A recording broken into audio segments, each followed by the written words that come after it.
the Chase Thomas Podcast, for people who have nothing but time to kill. Tennessee will go through somewhat of a transitional year, having lost so many key players, explained Feinbaum. They still have Nico Iamaleava. The schedule, I don't think playing Syracuse, that game is in Atlanta. I mean, Syracuse is a much improved program, but I don't see a lot on there. I think they can manage Syracuse, that Georgia game that is early. I think the games that would worry me are Georgia, at Alabama, and at Florida.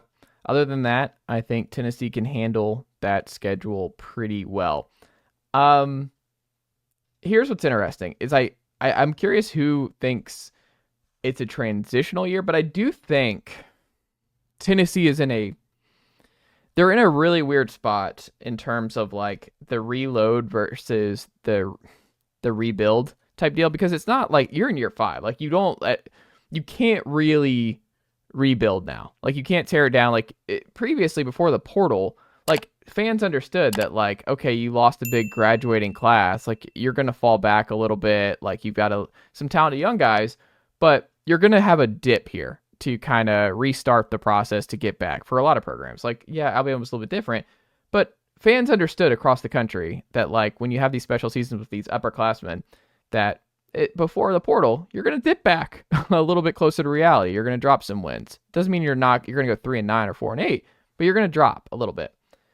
I don't think you can really do that in 2025 with where Heupel has taken the program, with how much he's won, winning 70% of his games, most successful coach since Fulmer, that with the portal, and Barnes is dealing with this in basketball, where you lose Dalton Connect and you're like, oh man, we made the Elite Eight with the best player in the 21st century at Tennessee. All right, great, enjoy it. And it's like, no, we want to build off that. Now you got to get a 1 seed. Now you got to get that, and you got to replenish it. And you go out and get Chaz Lanier from North Florida. You're extremely active in the portal, but you have to reload. Like you have to keep trying to be the best year over year. When you get to that mountaintop, when you break through, I think it's really hard to take a step back and then not have the sky is falling panic among the fan base. Like, oh, what's happening to the program? That all being said, I do think it is a fair question to have about what kind of season Tennessee's in for. Because on one hand, their schedule is still really good. Like their schedule, the floor of this schedule is 8-4. That's the floor. It also depends on like what you look at in terms of transitional year, because I could argue last year was kind of a transition year in terms of what the offense was, and the defense obviously taking a step forward a season ago. But the offense... That's actually... Go ahead. Well, I just look at last year and I was like, you can kind of make the case where you're starting a young quarterback, a redshirt freshman quarterback. Redshirt freshman quarterbacks don't win national titles. Like it's kind of like one of those things where you kind of did take a little bit of a step back last year. Like you won 10 games, but it was 10 games because you had a really nice schedule. You had a top 10 scoring defense. You had a Heisman-esque running back, and you kind of played like you play a style, and you've raised the floor in a way where I never thought last year Tennessee could win the national championship at any point this past season. Not once. But I think there were some people... Are you saying that going into the year, though? Oh, yeah. Like, they were not winning a national title. They're not in the blue chip ratio. Like, they're going to be in it, I think, this year. But no, I didn't think they were going to win the national title. Like, Nico Iamaleava was the only underclassman quarterback of the Power 2 who made the CFP. That was it. Like, it's an older quarterback's game. I don't think you can go into next year being a transitional year, because this is it for Nico. Either Nico balls out and goes to the NFL draft, or Nico's hitting the portal because the season didn't go the way it was supposed to, and he had back-to-back kind of okay years, right? Like, that's the world we live in. Like, I have a hard time believing Nico's going to sign up for 3 years of so-so production. They're going to win a lot of games because the floor is really high, and I've argued, and I wrote about this with getting Tim Banks back, like, the linebackers are going to be better. The defensive line, like losing Pierce, I don't think is a big deal. Like you have 4 4-star and 5-stars behind him. Like they're going to be okay on the defensive line. Losing Pierce is a huge deal, though. It's not a huge deal, though. Like if you watch Tennessee games all year long and you see who's behind him, and Rodney Garner is going to be fine. Like they're going to be okay. Pierce was really good, but I'm telling you, Joshua Josephs is a really good returning 4th-year player. Jordan Ross is a 5-star from the previous class. Caleb Herring's a 4-star, number 1 player in the state of Tennessee on that side of the ball. Like, they got dudes. Marion Dye coming in. Like, they got bodies. They got options. What I'm saying is, like, Tennessee's going to be okay. And that's the best. They've gotten the most amount of production. Byron Young, right before James Pierce, he goes to the Rams, and he's been great in the NFL. Tennessee does really well at developing Leos on that side of the ball. Not worried about that. Corner, they're going to be really good again. Safety with Brew Carter and company, they're going to be really good again. Defense is going to be elite. The offense can't be in a transition year. Like, it has to be all systems go. Like, you can't look at it this year as a transition year, because then it's like, you really messed up the Nico experience if it is. Yeah. Because what's the point? Like, you can't have a transitional year when you have the biggest recruit quarterback in 25 years. Like, you can't do that. And for all those Tennessee fans that listen, that think I'm just hating all the time, this is what I've been saying since last year, because you kind of hit on where I was going to go with it. Like, what is the definition of a transition year? Like, is the transition year, like, as a fan base, like, what is the context that he's speaking? Like, the fan base should be cool just knowing this year's going to be, just slightly not as good as last year was, and we're going to go back up and be good in 2026. Is that the concept that he's going for, at least? I don't know. I mean, I think it depends, because I think he's citing in this just kind of what other people are saying. Like, Feinbaum, like, from the article, and Feinbaum said this on his show, according to Zach, it just seems like it's more of like what people are saying around. I mean, look at Schleybaugh. Schleybaugh has Tennessee at his preseason way too early rankings. He has him at 19. Oh, so that's not what he's saying. Yeah. Yeah. But I mean, Schleybaugh has him at 19. Like, if Tennessee's the 19th team in the country, that means they're like, what, 8th SEC team? I'd have to pull it back up. But like, that's a middle of the pack SEC team if you're 19th at the preseason right now. So that's a retooling. That's a transitional year. And I just don't think the timeline doesn't make sense. But part of it is like, I struggle with this, because I think the defense is going to be even better than it was a year ago. Like, Tennessee's defense is going to be really, really good. And I'm really excited about Edwin Spillman next to Arian Carter. I'm really excited about Brew Carter in year 2. I'm really excited about Idris Farouk potentially replacing Will Brooks at that safety spot. I'm really excited about the interior of the defensive line with David Hobbs, and you got Isaiah Campbell on the strong side. You're bringing Bryce Neeson back. Like, you got dudes. Like, they're gonna stop the run. They've been elite at stopping the run. Tim Banks gave up 20 points in the regular season once, Matt Green, to an offense. Once. People are like, oh, Vanderbilt. Who was that? It was the Georgia Bulldogs. And on the road. That's it.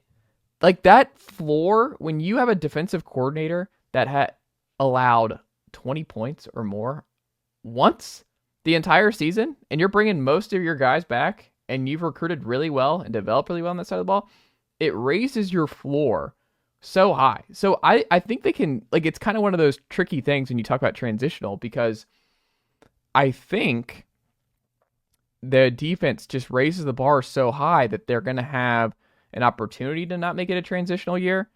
But the only way it's not is if Mike Matthews is a star, Nico, like, makes a big jump. David Sanders is plug and play as a true freshman, like Wanya Morris and Darnell right before him at Tennessee. And there's no gap at center, because you've had Cooper Mays for 4 years now, and like, you're going to uncharted water. Center, it's a scary thing, but you have 4-star William Satterwhite and 4-star Max Anderson, hopefully right there. But the offense has to be a whole lot better. Like, it's a transitional year if the offense is only slightly better than a year ago, because I think you can argue last year was a transitional year because you couldn't win a title with that offense. Like, that offense wasn't anywhere close. You can't win a title if you're in 12 personnel all the time because your tackles can't block. You can't win a title if your biggest identity is running the football up the middle over and over again because you're getting light boxes. Like, you can't win a title like that. So I look at transitional year from my definition is like, is the offense good enough to win a playoff game or two and to see what happens? And if not, then they've had back-to-back transition years with Nico Iamaleava at quarterback, and that might be all they get with him. And that's just kind of wild, because I would not have predicted that before he came in. Yeah, don't knock that 12 personnel, sir. If you got Brock Bowers, I knock it when you have Washington, Josh Heupel's offense. Like, it's a little bit different with Georgia and what they're running versus what Tennessee's running when they're going 12 personnel. But yeah, I guess transitional is just kind of being used as a word to like say a down year, an ebb and flow, if you will. Yeah. Um, Like Tennessee could be but I better and win think less games next year. I think the definition of transitional year is like you're kind of building something to 2026, and it's Yeah. like the building year felt like the first year Nico was starting, which was 2024. So Right. yeah, it feels like this was kind of my argument for seeing what Nico could do in 2023, you know, and then I kind of changed my tune. I was like, okay, maybe he wasn't ready. Maybe Joe Milton clearly was the number one guy. But yeah, now that you've got 1 year of Nico, I think 2025 feels like a year that if Tennessee loses, wins less games in 2025 than they did in 2024, there's going to be legit, like, kind of, you know, maybe not panic setting in among the Tennessee fan base, but, you know, the heart going to start beating a little quicker. Like you're going to be a little more unsure of the future of Josh Heupel and how good this program really is. Because like you're saying, this is year 5 now. We just went to the college football playoff. We're supposed to be here now. We're supposed to be arrived. So if they take a step back with the highest ranked quarterback recruit they've ever gotten, at least since Peyton Manning, that doesn't bode well. Like maybe the next guy, you know, obviously he's a big time recruit too, and maybe he's the guy that does it. But you know, it'll starts to make you feel a little uneasy. Yeah. And you wonder, like, what does that mean for Faison, Brandon? I mean, you brought in George McIntyre. Like, one of the differences this year that I think is interesting. Last year you had your backup was a walk-on in Gaston Moore and a true freshman in Jake Merklinger. So you had 2 scholarship quarterbacks in the roster. So you had to be kind of more protective with Nico. But you've got 4-star true freshman George McIntyre. You have 4-star redshirt freshman Jake Merklinger. So now you have 3 scholarship quarterbacks now on the roster.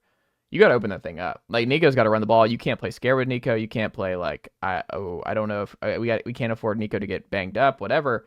Like Nico's got to run, and Nico has got to. You got to play aggressive with Nico Iamaleava in 2025, and I think he has all the talent in the world to be really good. I mean, we've talked ad nauseum where I think he was solid from the second half of the Alabama game on, but solid's not going to be good enough with how much they're losing. You don't have Dylan Sampson to rely on in the second half anymore. It's going to be a rotation back there. A lot of unproven guys. Like, you've got a lot of unproven young guys at receiver. Like, you can't just be solid next year if you're Nico. Like, Nico's got to be really, really good. And that's just part of the deal. Like, when you're a big-time recruit and you have these big-time expectations and you've been in the program now for 3 years, like, I think it's fair to be like, look, man, like, we need a Heisman-type year out of you. Like, that's part of the deal. If Tennessee wants to avoid a transition year, Nico has to be closer to a Heisman guy than he was a year ago. And I think it's very possible. It wouldn't surprise me at all if he breaks through and has a gigantic season for Tennessee. He's got all the talent, but that has to happen, like, for it not to be a transition year, because the defense is going to do their job. Like Mark Wahlberg in The Departed. I'm the guy who does his job. You must be the other guy. And that's what the defense has been looking at, the offense, for the last 2 years.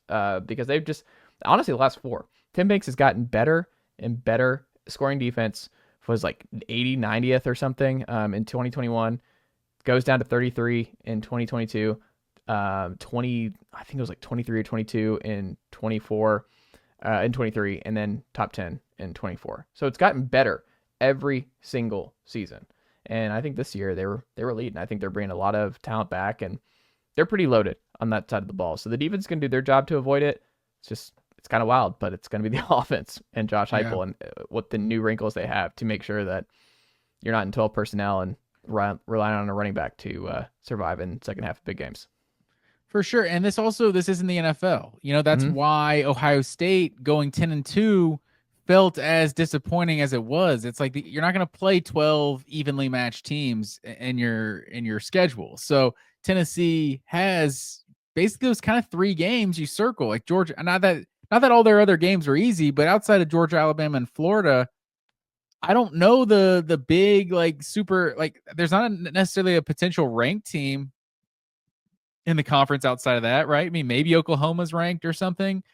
I'm not sure, but it's not the toughest schedule. So if you lose one more game than you did last year and go 9-3, well, then now you've probably lost to the 3 best teams you played, the 3 teams that were worth anything. And so you still don't know really what the team is, or are you just a complete pretender sitting out here, you know, even though they might be 9-3 and ranked number 15, it just might feel a little more hollow. I think you're spot on, and I think that is something they're going to have to work on all offseason to prevent, man, because they're going to have to, like I've said all offseason, now continue to pound this drum.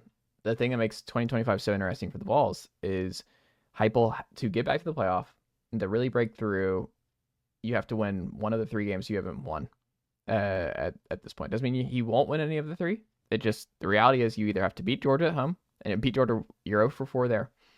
Win at Florida or win at Alabama. You're 0-2 there. So he hasn't won at Florida, hasn't won at Alabama, and hasn't beaten Georgia. Yeah. And those are all 3 on the schedule this year.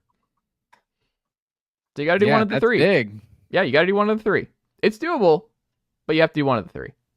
Great teams win one of those games. Like, you want to be elite, you want to be a team that can win a national title, you got to win one of those games. Yeah. And Georgia's got 2 cupcakes to start the year, so I imagine they're going to be preparing all offseason for Tennessee. Yeah, Tennessee can't do that because they got Syracuse in Atlanta to kick things off. So I think it's like a 14-point line coming out. So I think they should be fine, but you're still going to get ready for Fran Brown and company. Oh, speaking of Mercedes-Benz news, did you hear the Mercedes-Benz for next year? Georgia Tech going to be played on Black Friday again.